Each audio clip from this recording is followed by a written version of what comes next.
کر 10 آیت تک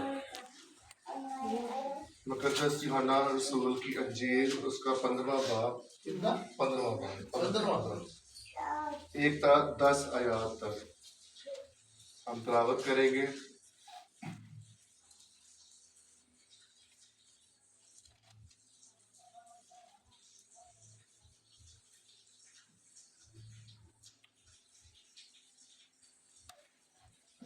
دکھا لی سن۔ انگور کا حقیقی درخت میں ہوں اور میرا باپ باغبان ہے۔ جو ڈالی مجھ میں ہے اور پھل نہیں لاتی اسے وہ کاٹ ڈالتا ہے، اور جو پھل لاتی ہے اسے چھانٹتا ہے تاکہ زیادہ پھل لائے۔ اب تم اس کلام کے سبب سے جو میں نے تم سے کیا پاک ہو۔ تم مجھ میں قائم رہو اور میں تم میں۔ جس طرح ڈالی اگر انگور کے درخت میں قائم نہ رہے تو اپنے آپ سے پھل نہیں لا سکتی، اسی طرح تم بھی اگر مجھ میں قائم نہ رہو تو پھل نہیں لا سکتے۔ میں انگور کا درخت ہوں، تم ڈالیاں ہو۔ جو مجھ میں قائم رہتا ہے اور میں اس میں، وہی بہت پھل لاتا ہوں، کیونکہ مجھ سے جدا ہو کر تم کچھ نہیں کر سکتے۔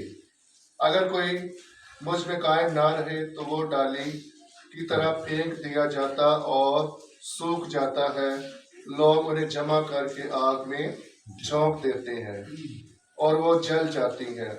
اگر تم مجھ میں قائم رہو اور میری باتیں تم میں قائم رہے تو جو چاہو مانگو تمہارے لیے ہو جائے گا۔ میرے باپ کا جلال اسی سے ہوتا ہے کہ تم بہت سا پھل لاؤ۔ جب ہی تم میرے شاگرد ٹھہرو گے، جیسا باپ نے مجھ سے محبت رکھی ویسے ہی میں تم سے محبت رکھی۔ تم میری محبت میں قائم رہو۔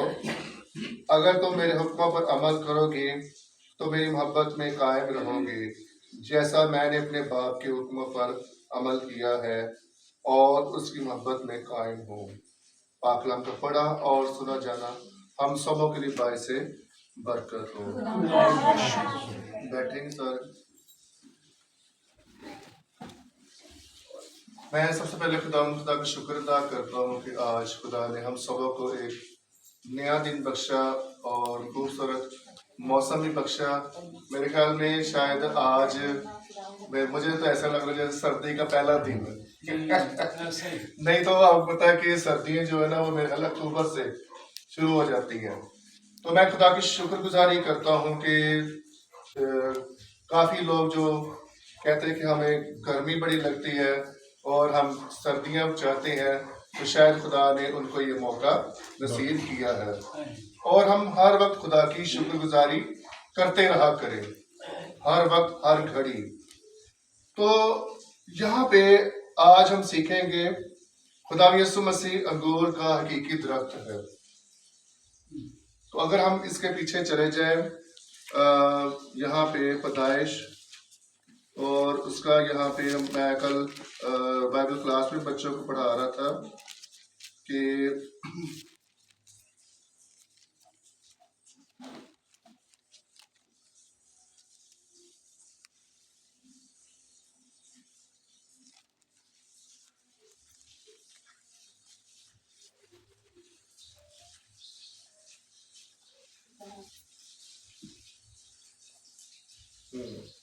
جب آدم اور حوا کو خدا نے بنایا، باغ عدن میں رکھا، تو خدا نے ان کو بڑی ذمہ داری دی تاکہ وہ باغ کو سنبھالے، اس کی رکھوالی کرے، باغبانی کرے اور نگہبانی کرے۔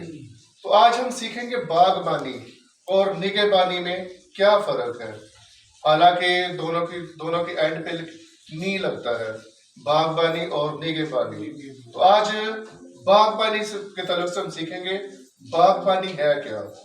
جب ایک مالی اپنے باغ میں جاتا ہے تو وہ دیکھتا ہے کہ یہ درخت کیسا ہے، یہ پودا کیسا ہے، اس کو کیسا ہونا چاہیے، اس کے اگر میں دیکھ بھال کروں گا تو یہ میرے خیال شاید سرسبز ہوگا، اور اس کے بعد اگر درخت ہے تو وہ درخت کو بھی دیکھے گا، یعنی کہ جہاں بھی پودے پھول لگے ہیں، درخت لگے ہیں، تو اس کی یہ کوشش ہوتی ہے کہ میں اس کی اچھے طور پر باغبانی کرو، یعنی کہ ان کی رکھوالی کرو.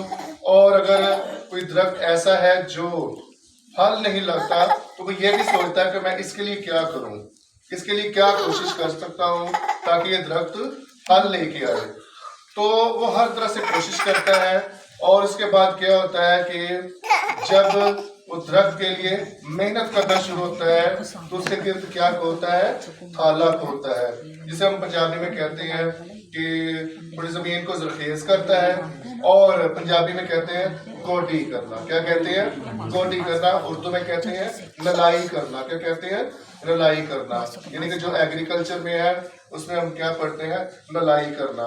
وہ کیا کرتے ہیں کہ رمبے سے اس کو تھوڑا کھودتے ہیں، زرخیز کرتے ہیں، تاکہ اس میں جب پانی ڈالیں، کھاد ڈالیں تو پھر وہ درخت کیا ہو؟ بعد اپنی اس کی جڑوں تک کیا پہنچے؟ خوراک پہنچے اور درخت ہارا ہو. تو یہاں پہ خدا یسوع مسیح کیا کہتا ہے کہ انگور کا حقیقی درخت میں ہوں، میرا باپ باغبان ہے. ہاں جی، یہاں پہ کس کا ذکر ہو رہا ہے؟ باپ جو ہے وہ باغبان ہے. یعنی کہ خدا یسوع مسیح اپنے آپ کو یہاں پہ انگور کا حقیقی درخت بتاتا ہے اور باپ کو باغبان شو کرتا ہے. یعنی کہ آپ کو پتہ ہے کہ خدا نے جب دنیا کو پیدا کیا ہر طرح کے درخت اور پھر اس کے بعد پرندے ہو گئے، پھر اس کے بعد جانور ہو گئے، اس کے بعد انسان، اور انسان کو خدا نے اپنی شبیہ پر بنایا اور اس کو اختیار بخشا کہ تو ہر طرح سے ان کے اوپر حکمرانی کرنا.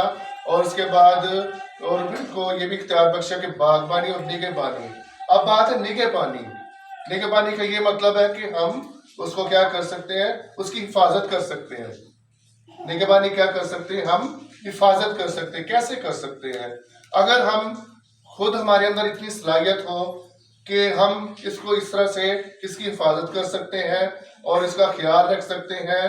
اگر مثال کے طور پر جب کسی انسان کا باغ ہے تو وہ یہ بھی دیکھے گا کہ کوئی باہر سے کوئی چیز اندر نہ آئے اور اندر سے یعنی کہ پرندہ ہے یا کوئی یعنی کہ کسی طرح کا جانور ہے وہ آ کے میرے درختوں کو پودوں کو خراب نہ کرے. تو اس صورت میں وہ کیا کرے گا؟ وہاں پہ نگہبانی کرے گا. اگر باغبانی کرتا ہے تو اس کی یہ بھی ذمہ داری ہے کہ وہ کیا کرے گا؟ یہاں پہ نگہبانی بھی کرتا ہے. یہ دونوں اس کی ڈیوٹیاں ہیں. تو کیا آج ہم اپنی زندگی میں تھوڑا سا غور کریں، کیا ہمارے اندر کوئی ایسی کمی ہے یا کوئی ہم ایسا یعنی کہ ہمارے اندر کوئی ایسا یعنی کہ شیطان نے کوئی ایسا بلبلا یا کوئی ایسا ہمیں کوئی ہمیں کسی طرح سے پریشان کیا ہے جو ہمارے اندر سے وہ فروٹ نظر نہیں آتا جو ہم لانا چاہتے ہیں پاک کلام کے مطابق. تو میں کل اسٹوڈنٹس کو بتا رہا تھا کہ آپ کو پتا ہے کہ روح کے بھی پھل ہیں.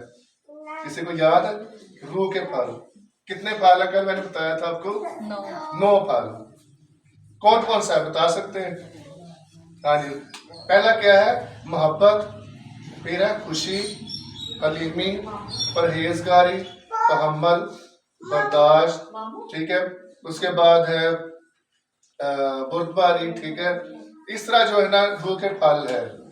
تو اگر ہم ان پہ سب پہ غور کریں اور اگر ہمارے اندر یہ فروٹس ہیں تو ہم اچھے درخت بن سکتے